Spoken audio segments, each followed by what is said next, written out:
नमस्कार दोस्तों, आपका स्वागत है हमारे YouTube चैनल रिलैक्स माइंड में। जिस किसी भी इंसान ने श्रीमद् भागवत गीता सार को पूरे ध्यान से सुन लिया, समझो आपका जीवन धन्य हो जाएगा और आप पर भी श्री कृष्णा जी की कृपा होगी। तो मित्रों, चलते हैं। श्रीमद् भगवत गीता ज्ञान का अथाह समुद्र है। इसके अंदर ज्ञान का अनंत भंडार भरा पड़ा है। इसका तत्व समझाने में बड़े बड़े दिग्विजय विद्वानों और महात्माओं की वाणी भी कुंठित हो जाती है, क्योंकि इसका पूर्ण रहस्य भगवान श्री कृष्ण ही जानते हैं। उसके बाद इसके संकलनकर्ता वेदव्यास जी और श्रोता अर्जुन का नाम आता है। ऐसी अगाध रहस्यमय गीता का आशय और समझना हमारे जैसे मनुष्य के लिए ठीक वैसा ही है जैसा एक साधारण पक्षी का अनंत आकाश का पता लगाने के लिए प्रयत्न करना है। श्रीमद् भगवत गीता भगवान का श्वास है, हृदय है और भगवान की साक्षात मूर्ति है। गीता भगवान का प्रधान रहस्यमय आदेश है। ऐसी दशा में गीता का पालन करने वाला उन्हें प्राणों से भी बढ़कर प्रिय है। भगवत गीता में कुल 18 अध्याय है और 700 श्लोक है, जिसे सभी के लिए पढ़ पाना थोड़ा मुश्किल है। इसीलिए आज के इस बेहद ही खास वीडियो में हम श्रीमद् भगवत गीता के एक एक अध्याय के एक एक श्लोक का मतलब विस्तार पूर्वक और सरल भाषा में समझाएंगे, जिन्हें जानकर आप श्रीमद् भगवत गीता का सही मतलब समझ पाएंगे। इसलिए इन विचारों को आप हर रोज जरूर सुने। तो चलिए वीडियो शुरू करते हैं। श्रीमद् भगवत गीता अध्याय 7 ज्ञान विज्ञान योग परमात्मा के निर्गुण निराकार तत्व के प्रभाव महात्म आदि के रहस्य को पूर्ण रूप से जान लेने का नाम ज्ञान है, तथा सगुण निराकार एवं साकार तत्व के लीला रहस्य महत्व गुण एवं प्रभाव आदि के पूर्ण ज्ञान का नाम विज्ञान है। इस अध्याय के पहले श्लोक में श्री भगवान कहते हैं कि हे अर्जुन, अब उसको सुन जिससे तू योग का अभ्यास करते हुए मुझ में अनन्य भाव से मन को स्थित करके और मेरी शरण होकर संपूर्णता से मुझको बिना किसी संशय के जान सकेगा।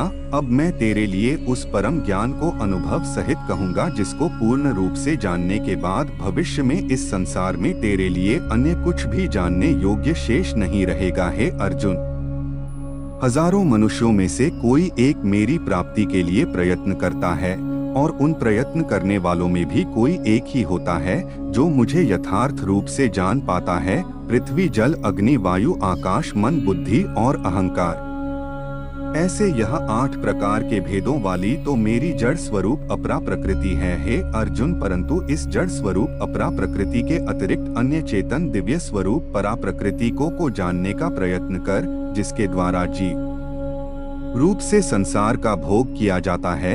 यहाँ अपरा प्रकृति का अर्थ माया है। यह पृथ्वी, जल, अग्नि, वायु, आकाश, मन, बुद्धि और अहंकार, यह सब माया ही तो है। और परा प्रकृति का अर्थ यहाँ आत्मा से है। हे अर्जुन, तू मेरी इन जड़ तथा चेतन प्रकृति को ही सभी प्राणियों के जन्म का कारण समझ, और मैं ही इस संपूर्ण जगत की उप तथा प्रलय का मूल कारण हूँ। हे धनंजय, मेरे अतिरिक्त अन्य कुछ भी नहीं है। जिस प्रकार माला में मोती धागे में गूंथे रहते हैं, उसी प्रकार यह संपूर्ण जगत मणियों के समान मुझ में ही गूंथा हुआ है। हे कुंती पुत्र अर्जुन, मैं ही जल का स्वाद हूँ, सूर्य तथा चंद्रमा का प्रकाश हूँ, समस्त वैदिक मंत्रों में ओंकार हो, आकाश में ध्वनि हूँ और पुरुषों में पुरुष भी मैं ही हूँ। मैं पृथ्वी में पवित्र गंध हूँ, अग्नि में उष्मा हूँ, समस्त प्राणियों में उनका जीवन हूँ और तपस्वी में तप भी मैं हूँ। हे अर्जुन, तू मुझको ही सभी प्राणियों का अनादि अनंत बीज समझ। मैं बुद्धिमान की बुद्धि और तेजस्वी मनुष्यों का तेज हूँ। मैं बलवान का कामना रहित और आसक्ति रहित बल हूँ और सब प्राणियों में धर्मानुसार विषयी जीवन हूँ। प्रकृति के 3 गुण सत्व गुण, रज गुण और तम गुण से उत्पन्न होने वाले भाव, उन सबको तू मुझसे उत्पन्न होने वाला समझ, परंतु प्रकृति के गुण मेरे अधीन रहते हैं, मैं उनके अधीन नहीं हूँ। प्रकृति के इन तीनों गुणों से उत्पन्न भावों द्वारा संसार के सभी जीव मोहग्रस्त रहते हैं। इस कारण वे मुझ परम अविनाशी को नहीं जान पाते हैं। हे अर्जुन, इन तीनों दिव्य गुणों से युक्त माया को पार कर पाना असंभव है, परंतु जो मनुष्य मेरे शरणागत हो जाते हैं, वह मेरी इस माया को आसानी से पार कर जाते हैं। मनुष्यों में अधर्मी और दुष्ट स्वभाव वाले मूर्ख लोग मेरी शरण ग्रहण नहीं करते हैं। ऐसे नास्तिक स्वभाव धारण करने वालों का ज्ञान मेरी माया द्वारा हर लिया जाता है। हे भरत श्रेष्ठ अर्जुन, उत्तम कर्म करने वाले आर्थ अर्थात दुख से निवृत्ति चाहने वाले अर्थार्थी अर्थात धन संपदा चाहने वाले, जिज्ञासु अर्थात केवल मुझे जानने की इच्छा वाले, और ज्ञानी अर्थात मुझे ज्ञान सहित जानने वाले, ऐसे 4 प्रकार के भक्त मेरा स्मरण करते हैं। इनमें से वह ज्ञानी सर्वश्रेष्ठ है जो सदैव अनन्य भाव से मेरी शुद्ध भक्ति में स्थित रहता है, क्योंकि ऐसे ज्ञानी भक्त को मैं अत्यंत प्रिय होता हूँ और वह मुझे अत्यंत प्रिय होता है। यद्यपि यह 4 प्रकार के भक्त उदार हृदय वाले हैं, परंतु मेरे मत के अनुसार ज्ञानी भक्त तो साक्षात मेरा ही स्वरूप होता है, क्योंकि वह स्थिर मन बुद्धि वाला ज्ञानी भक्त मुझे अपना सर्वोच्च लक्ष्य जानकर मुझ में ही स्थित रहता है। अनेकों जन्मों के बाद अपने अंतिम जन्म में ज्ञानी मेरी शरण ग्रहण करता है। उसके लिए सभी के हृदय में स्थित सब कुछ मैं ही होता हूँ। ऐसा महात्मा अत्यंत दुर्लभ होता है। जिन मनुष्यों का ज्ञान सांसारिक कामनाओं के द्वारा नष्ट हो चुका है, वे लोग अपने अपने स्वभाव के अनुसार पूर्व जन्मों के अर्जित संस्कारों के कारण प्रकृति के नियमों के वश में होकर अन्य देवी देवताओं की शरण में जाते हैं। मनुष्य अपनी श्रद्धा के अनुसार जिस भी देवी देवताओं का पूजन करते हैं, मैं उसकी श्रद्धा को उन्हीं देवी देवताओं के प्रति स्थिर कर देता हूँ। वह भक्त सांसारिक सुख की कामनाओं से श्रद्धा से युक्त होकर उन देवी देवताओं की पूजा आराधना करते हैं और उसकी वह कामनाएं पूर्ण भी होती है, किंतु वास्तव में यह सभी इच्छाएं मेरे द्वारा ही पूरी की जाती है, परंतु उन अल्प बुद्धि वालों को प्राप्त वह फल क्षणिक होता है और भोगने के बाद समाप्त हो जाता है। देवताओं को पूजने वाले देवलोक को प्राप्त होते हैं, किंतु मेरे भक्त मेरे परम धाम को ही प्राप्त होते हैं। बुद्धिहीन मनुष्य मुझ अप्राकृतिक नहीं हूँ, क्योंकि मैं अपनी योग माया द्वारा आच्छादित रहता हूँ, इसलिए यह मूर्ख मनुष्य मुझ अविनाशी परमात्मा को नहीं समझ पाते हैं। हे अर्जुन, मैं भूत वर्तमान और भविष्य के सभी प्राणियों को जानता हूँ, लेकिन वास्तविकता में मुझे कोई नहीं जानता है। भारतवंशी संसार में सभी प्राणी इच्छा द्वेष आदि द्वंद्व से उत्पन्न मोह के कारण जन्म लेकर पुनः मोह को प्राप्त होते हैं, परंतु जिस मनुष्य ने पूर्व जन्मों में और इस जन्म में पुण्य कर्म किए हैं तथा उसके सभी पाप पूर्ण रूप से नष्ट हो चुके हैं, वह दृढ़ संकल्प के साथ मेरी भक्ति करके मोह आदि सभी द्वंद्व से मुक्त हो जाते हैं। जो मनुष्य मेरी शरण होकर वृद्धावस्था और मृत्यु से मुक्ति पाने की इच्छा करता है, ऐसे मनुष्य उस ब्रह्मा को, परमात्मा को और उसके सभी कर्मों को पूरी तरह से जानते हैं। जो मनुष्य मुझे अद्भुत अर्थात संपूर्ण जगत का कर्ता, अधिदैव अर्थात संपूर्ण देवताओं का नियंत्रक तथा यज्ञ अर्थात संपूर्ण फलों का भोक्ता समझता है और जिसका मन निरंतर मुझ में स्थित रहता है, वह मनुष्य मृत्यु के समय में भी मुझे जानता है और मेरे परम धाम को प्राप्त होता है। इस प्रकार उपनिषद, ब्रह्म विद्या तथा योग शास्त्र रूप श्रीमद् भगवत गीता के श्री कृष्ण अर्जुन संवाद में ज्ञान विज्ञान योग नाम का 7वां अध्याय संपूर्ण हुआ। श्रीमद् भागवत गीता अध्याय आ अक्षर ब्रह्मा योग। अर्जुन के 7 प्रश्नों के उत्तर। अर्जुन पूछते हैं, हे पुरुषोत्तम, यह ब्रह्मा क्या है, आध्यात्म क्या है, कर्म क्या है, अधिभार अधिदेव कौन कहलाते हैं। हे मधुसूदन, यहाँ अधियज्ञ कौन है और वह इस शरीर में किस प्रकार स्थित रहता है और शरीर के अंत समय में आत्मसंयमी अर्थात योग युक्त मनुष्य द्वारा आपको किस प्रकार जाना जाता है। श्री भगवान ने कहा, जो अविनाशी है वही ब्रह्मा है, अर्थात आत्मा ही ब्रह्मा है और आत्मा में स्थिर भाव ही अध्यात्म कहलाता है तथा जीवों के वह भाव जो कि अच्छे या बुरे संकल्प उत्पन्न करते हैं, उन भावों का मिट जाना ही कर्म कहलाता है। हे शरीरधारियों में श्रेष्ठ अर्जुन, मेरी अपरा प्रकृति जो कि निरंतर परिवर्तनशील है, अद्भुत कहलाती है तथा मेरा वह विराट रूप जिसमें सूर्य चंद्रमा आदि सभी देवता स्थित है, वह अधिदेव कहलाता है और मैं ही प्रत्येक शरीरधारी के हृदय में अंतर्यामी रूप स्थित आदि यज्ञ हूँ, अर्थात यज्ञ का भोगता हूँ। जो मनुष्य जीवन के अंत समय में मेरा ही स्मरण करता हुआ शारीरिक बंधन से मुक्त होता है। वह मेरे ही भाव को अर्थात मुझको ही प्रहोता है, इसमें कुछ भी संदेह नहीं है। हे कुंती पुत्र, मनुष्य अंत समय में जिस जिस भाव का स्मरण करता हुआ शरीर का त्याग करता है, वह उसी भाव को ही प्राप्त होता है जिस भाव का जीवन में निरंतर स्मरण किया है। इसलिए हे अर्जुन, तू हर समय मेरा ही स्मरण कर और युद्ध भी कर, मन बुद्धि से मेरे शरणागत होकर तू निश्चित रूप से मुझको ही प्राप्त होगा। हे प्रथापुत्र, जो मनुष्य बिना विचलित हुए अपनी चेतना अर्थात आत्मा से योग में स्थित होने का अभ्यास करता है, वह निरंतर चिंतन करता हुआ उस दिव्य परमात्मा को ही प्राप्त होता है। मनुष्य को उस परमात्मा के स्वरूप का स्मरण करना चाहिए जो कि सभी को जानने वाला है, पुरातन है, जगत का नियंता है, सूक्ष्म से भी अति सूक्ष्म है, सभी का पालन करता है,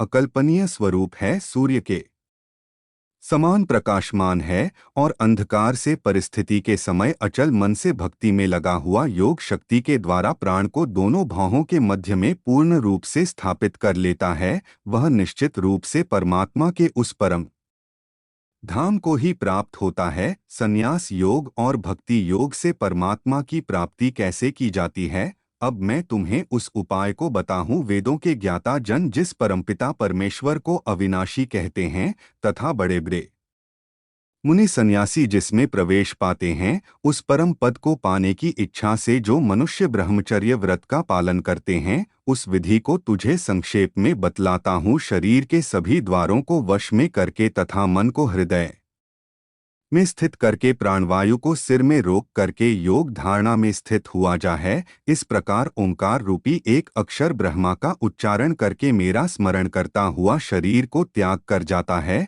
वह मनुष्य मेरे परम धाम को डोट प्राप्त करता है। हे पृथा पुत्र अर्जुन, जो मनुष्य मेरे अतिरिक्त अन्य किसी का मन से चिंतन नहीं करता है और सदैव नियमित रूप से मेरा ही स्मरण करता है, उस नियमित रूप से मेरी भक्ति में स्थित भक्त के लिए मैं सरलता से प्राप्त हो जाता हूँ। मुझे प्राप्त करके उस मनुष्य का इस दुख रूपी अस्तित्व रहित क्षण भंगुर संसार में पुनर्जन्म कभी नहीं होता है, बल्कि वह महात्मा परम सिद्धि को प्राप्त करके मेरे परम धाम को डोट प्राप्त होता है। हे अर्जुन, इस ब्रह्मांड में निम्न लोक से ब्रह्मा लोक तक के सभी लोकों में सभी जीव जन्म मृत्यु को प्राप्त होते रहते हैं, किंतु हे कुंती पुत्र अर्जुन, मुझे प्राप्त करके मनुष्य का पुनर्जन्म कभी नहीं होता है। जो मनुष्य 1000 चतुर्युगों का ब्रह्मा का दिन और 1000 चतुर्युगों की ब्रह्मा की रात्रि को जानते हैं, वह मनुष्य समय के तत्व को वास्तविकता से जानने वाले होते हैं।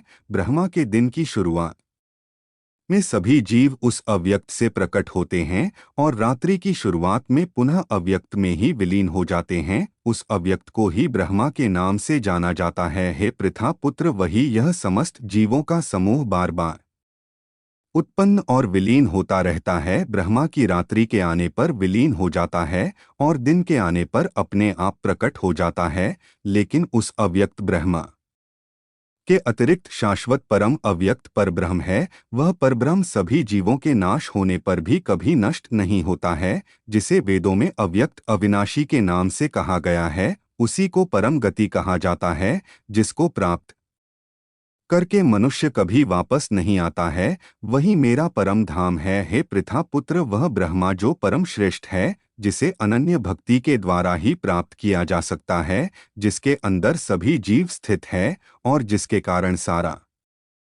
जगत दिखाई देता है। हे भारत श्रेष्ठ, जिस समय में शरीर को त्याग कर जाने वाले योगियों का पुनर्जन्म नहीं होता है और जिस समय में शरीर त्यागने पर पुनर्जन्म होता है, अब मैं तुम्हें उस समय के बारे में बतलाता हूँ। जिस समय ज्योतिर्मय अग्नि जल रही हो, दिन का पूर्ण सूर्य प्रकाश हो, शुक्ल पक्ष का चंद्रमा बढ़ रहा हो और जब सूर्य उत्तर दिशा में रहता है, उन 6 महीनों के समय में शरीर का त्याग करने वाले ब्रह्मज्ञानी मनुष्य ब्रह्मा को प्राप्त होते हैं। जिस समय अग्नि से धुआं फैल रहा हो, रात्रि का अंधकार हो, कृष्ण पक्ष का चंद्रमा घट रहा हो और जब सूर्य दक्षिण दिशा में रहता है, उन 6 महीनों के समय में शरीर त्यागने वाला स्वर्ग लोकों को प्राप्त होकर अपने शुभ कर्मों का फल भोग कर पुनर्जन्म को प्राप्त होता है। वेदों के अनुसार इस मृत्यु लोक से जाने के दो ही शाश्वत मार्ग है, एक प्रकाश का मार्ग और दूसरा अंधकार का मार्ग। जो मनुष्य प्रकाश मार्ग से जाता है वह वापस नहीं आता है, और जो मनुष्य अंधकार मार्ग से जाता है वह वापस लौट आता है। हे पृथा पुत्र, भक्ति में स्थित मेरा कोई भी भक्त इन सभी मार्गों को जानते हुए भी कभी मोह ग्रस्त नहीं होता है। इसलिए हे अर्जुन, तू हर समय मेरी भक्ति में स्थिर हो। योग में स्थित मनुष्य वेदों के अध्ययन से, यज्ञ से, तप से और दान से प्राप्त सभी पुण्य फलों को भोगता हुआ अंत में निश्चित रूप से तत्व से जानकर मेरे परम धाम को ही प्राप्त करता है, जो कि मेरा मूल निवास स्थान है। इस प्रकार उपनिषद, ब्रह्म विद्या तथा योग शास्त्र रूप श्रीमद् भगवत गीता के श्री कृष्ण अर्जुन संवाद में अक्षर ब्रह्मा योग नाम का 8वां अध्याय संपूर्ण हुआ। श्रीमद् भगवत गीता अध्याय न राज विद्या योग। श्री भगवान ने कहा, हे अर्जुन, अब मैं तुझ ईर्ष्या करने वाले के लिए इस परम गोपनीय ज्ञान को अनुभव सहित कहता हूँ, जिसको जानकर तू इस दुख रूपी संसार से मुक्त हो सकेगा। यह ज्ञान सभी विद्याओं का राजा, सभी गोपनीय से भी अति गोपनीय, परम पवित्र, परम श्रेष्ठ है। यह ज्ञान अविनाशी परमात्मा का प्रत्यक्ष अनुभव कराने वाला है। हे अर्जुन, धर्म के प्रति श्रद्धा न रखने वाले मनुष्य मुझे ना प्राप्त होकर जन्म मृत्यु रूपी मार्ग से इस संसार में आते जाते रहते हैं। मेरे कारण ही यह सारा संसार दिखाई देता है, और मैं ही इस संपूर्ण जगत में अदृश्य शक्ति रूप में सभी जगह स्थित हूँ। सभी प्राणी मुझ में ही स्थित है, परंतु मैं उनमें स्थित नहीं हूँ। हे अर्जुन, यह मेरी ऐश्वर्यपूर्ण योग शक्ति को देख। यह संपूर्ण सृष्टि मुझ में कभी स्थित नहीं रहती है, फिर भी मैं सभी प्राणियों का पालन पोषण करने वाला हूँ और सभी प्राणियों में शक्ति रूप में स्थित हूँ। परंतु मेरा आत्मा सभी प्राणियों में स्थित नहीं रहता है, क्योंकि मैं ही सृष्टि का मूल कारण हूँ। जिस प्रकार सभी जगह बहने वाली महान वायु सदैव आकाश में स्थित रहती है, उसी प्रकार सभी प्राणी मुझ में स्थित रहते हैं। हे कुंती पुत्र, कल्प के अंत में सभी प्राणी मेरी प्रकृति में प्रवेश करके विलीन हो जाते हैं, और अगले कल्प के आरंभ मैं उनको अपनी इच्छा शक्ति से फिर उत्पन्न करता हूँ। 84 लाख योनियों में सभी प्राणी अपनी इच्छा शक्ति के कारण बार बार मेरी इच्छा शक्ति से विलीन और उत्पन्न होते रहते हैं। यह सभी पूर्ण रूप से खुद ही मेरी इच्छा शक्ति के अधीन होते हैं, अर्थात मेरी प्रकृति के अधीन होते हैं। हे धनंजय, यह सभी कर्म मुझे बांध नहीं पाते हैं, क्योंकि मैं उन कार्यों में बिना किसी फल की इच्छा से उदासी भाव में स्थित रहता हूँ। हे कुंती पुत्र, मेरी अधीनता में मेरी अपरा शक्ति सभी चर तथा अचर जीव उत्पन्न और विनिस परिवर्तनशील है। मूर्ख मनुष्य मुझे अपने ही समान जन्म मृत्यु को प्राप्त होने वाला समझते हैं, इसलिए वह सभी मनुष्य जीवा आत्माओं का परम ईश्वर वाले मेरे स्वभाव को नहीं समझ पाते हैं। ऐसे मनुष्य कभी ना पूर्ण होने वाली आशा में, कभी ना पूर्ण होने वाले कर्मों में और कभी ना प्राप्त होने वाले ज्ञान में मोहग्रस्त होकर मेरी मोहन वाली भौतिक प्रकृति की ओर आकृष्ट होकर निश्चित रूप से राक्षसी प्रवृत्ति और आसुरी स्वभाव धारण किए रहते हैं। हे पृथा पुत्र, मोह से मुक्त हुए महापुरुष देवीय स्वभाव को धारण करके मेरी शरण ग्रहण करते हैं और मुझको सभी जीवात्मा का उद्गम जानकर अनन्य भाव से मुझ अविनाशी का स्मरण करते हैं। ऐसे महापुरुष दृढ़ संकल्प से प्रयत्न करके निरंतर मेरे नाम और महिमा का गुणगान करते हैं और सदैव मेरी भक्ति में स्थिर होकर मुझे बार बार प्रणाम करते हुए मेरी पूजा करते हैं। कुछ मनुष्य ज्ञान के अनुशीलन द्वारा यज्ञ करके, कुछ मनुष्य मुझे एक ही तत्व जानकर, कुछ मनुष्य अलग अलग तत्व जानकर अनेक विधियों से निश्चित रूप से मेरे विश्व स्वरूप की ही पूजा करते हैं। हे अर्जुन, मैं ही वैदिक कर्मकांड को करने वाला हूँ, मैं ही यज्ञ हूँ, मैं ही पितरों को दिए जाने वाला तर्पण हूँ, मैं ही जड़ी बूटी रूप में औषधि हूँ, मैं ही मंत्र हूँ, मैं ही कृत हूँ,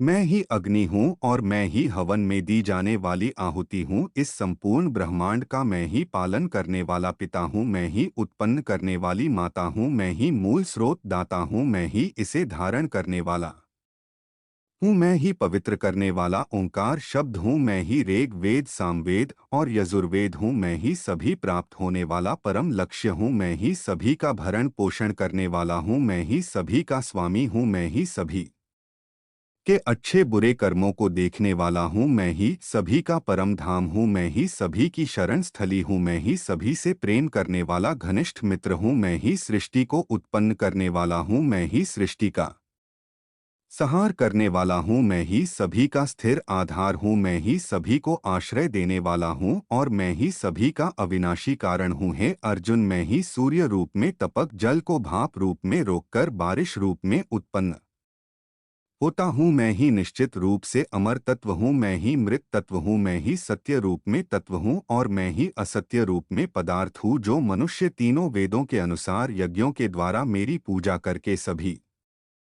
पापों से पवित्र होकर स्वर्ग लोकों की प्राप्ति के लिए प्रार्थना करते हैं वह मनुष्य अपने पुण्य के फल स्वरूप इंद्रलोक में जन्म को प्राप्त होकर स्वर्ग में देवी देवताओं वाले सुखों को भोगते हैं वह जीवात्मा उस विशाल स्वर्ग लोक के सुखों का भोग करके पुण्य फल के समाप्त होने पर इस मृत्यु लोक में पुनः जन्म को प्राप्त होते हैं इस प्रकार तीनों वेदों के सिद्धांतों का पालन करके सांसारिक सुख की कामना वाले मनुष्य बार बार जन्म और मृत्यु को प्राप्त होते रहते हैं जो मनुष्य एकमात्र मुझे लक्ष्य मानकर अनन्य भाव से मेरा ही स्मरण करते हुए कर्तव्य कर्म द्वारा पूजा करते हैं जो सदैव निरंतर मेरी भक्ति में लीन रहता है उस मनुष्य की सभी जरूरतें और सुरक्षा की जिम्मेदारी मैं स्वयं निभाता हूँ हे कुंती पुत्र जो भी मनुष्य श्रद्धा पूर्वक भक्ति भाव से अन्य देवी देवताओं को पूजा करते हैं वह भी निश्चित रूप से मेरी ही पूजा करते हैं किंतु उनका वह पूजा करना अज्ञानता पूर्ण मेरी प्राप्ति की विधि से अलग त्रुटिपूर्ण होता है मैं ही निश्चित रूप से समस्त यज्ञों का भोग करने वाला हूँ और मैं ही स्वामी हूँ परंतु वह मनुष्य मेरे वास्तविक स्वरूप को तत्व से नहीं जानते इसलिए वह कामनाओं के कारण पुनर्जन्म को प्राप्त होते हैं जो मनुष्य देवताओं की पूजा करते हैं वह देवताओं को प्राप्त होते हैं जो अपने पूर्वजों की पूजा करते हैं वह पूर्वजों को प्राप्त होते हैं जो भूतों की पूजा करते हैं वह उन भूतों के कुल को प्राप्त होते हैं परंतु जो मनुष्य मेरी पूजा करते हैं वह मुझे ही प्राप्त होते हैं जो मनुष्य एक पत्ता एक फूल एक फल थोड़ा सा जल और कुछ भी निष्काम भक्ति भाव से अर्पित करता है उस शुद्ध भक्त का निष्काम भक्ति भाव से अर्पित किया हुआ सभी कुछ मैं स्वीकार करता हूँ हे कुंती पुत्र तू जो भी कर्म करता है जो भी खाता है जो भी हवन करता है जो भी दान देता है और जो भी तपस्या करता है उस सभी को मुझे समर्पित करते हुए कर इस प्रकार तू समस्त अच्छे और बुरे कर्मों के फलों के बंधन से मुक्त हो जाएगा और मन से सभी सांसारिक कर्मों को त्याग कर मन को परमात्मा में स्थिर करके विशेष रूप से मुक्त होकर मुझे ही प्राप्त होगा मैं सभी प्राणियों में समान रूप से स्थित हूँ सृष्टि में ना किसी से द्वेष रखता हूँ और ना ही कोई मेरा प्रिय है परंतु जो मनुष्य शुद्ध भक्ति भाव से मेरा स्मरण करता है तब वह मुझ में स्थित रहता है और मैं भी निश्चित रूप से उसमें स्थित रहता हूँ यदि कोई भी अत्यंत दुराचारी मनुष्य अनन्य भाव से मेरा निरंतर स्मरण करता है तो वह निश्चित रूप से साधु ही समझना चाहिए क्योंकि वह संपूर्ण रूप से मेरी भक्ति में ही स्थित है हे अर्जुन वह शीघ्र ही मन से शुद्धा होकर धर्म का आचरण करता हुआ चिरस्थायी परम शांति को प्राप्त होता है इसलिए तू निश्चित होकर घोषित कर दे कि मेरा भक्त कब भी नष्ट नहीं होता है हे पृथा पुत्र स्त्री वैश्य शूद्र भूत पिचास कोई भी हो वह भी मेरी शरण ग्रहण करके मेरे परम धाम को ही प्राप्त होते हैं तो फिर पुण्यात्मा ब्राह्मणों भक्तों और राजर्षि क्षत्रियों का तो कहना ही क्या है इसलिए तू क्षण में नष्ट होने वाले दुख से भरे हुए इस जीवन में निरंतर मेरा ही स्मरण कर हे अर्जुन तू मुझ में ही मन को स्थिर कर मेरा ही भक्त बन मेरी ही पूजा कर और मुझे ही प्रणाम कर इस प्रकार अपने मन को मुझ परमात्मा में पूर्ण रूप से स्थिर करके मेरी शरण होकर तू निश्चित रूप से मुझे ही प्राप्त होगा इस प्रकार उपनिषद ब्रह्म विद्या तथा योग शास्त्र रूप श्रीमद् भगवत गीता के श्री कृष्ण अर्जुन संवाद में राज विद्या योग नाम का 9वां अध्याय संपूर्ण हुआ। मित्रों, आपको यह श्रीमद् भागवत गीता अध्याय थोड़ा सा भी अच्छा लगा हो और आपके जीवन में कुछ परिवर्तन आया है तो कमेंट में जय श्री राधे लिखना ना भूलें और चैनल को सब्सक्राइब करना ना भूलें। जय श्री राम।